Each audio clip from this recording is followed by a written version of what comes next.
Mantak dina kitab eta Fatawi dijelaskan maning mana hiji awewe make baju ketat kandel ngan nyitak jasa nyitak beberenghilanana kadele bujurna kayak kacitak gitu tah atawa anu gede gogoyobogan ngan carang kos sipon maning mana atau gedean mana haramna gitu maksudna aya renggang ngan kadele kulitna kadele behana kadele bae guguru beragan mah guguru beragan biasa gitu tah ngan aya ieu mah henteu teu kadele kulit ge rapi ngan ketat jasa dan lain sebagainya tah lamun urang ditanya haraman nu itu tah haraman nu ieu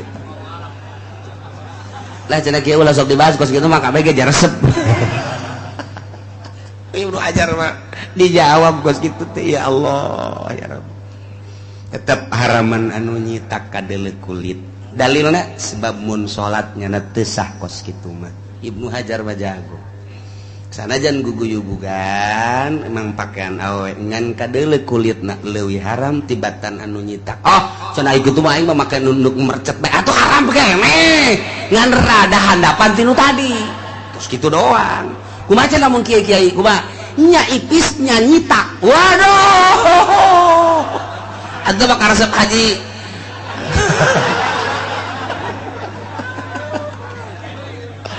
itu beres jas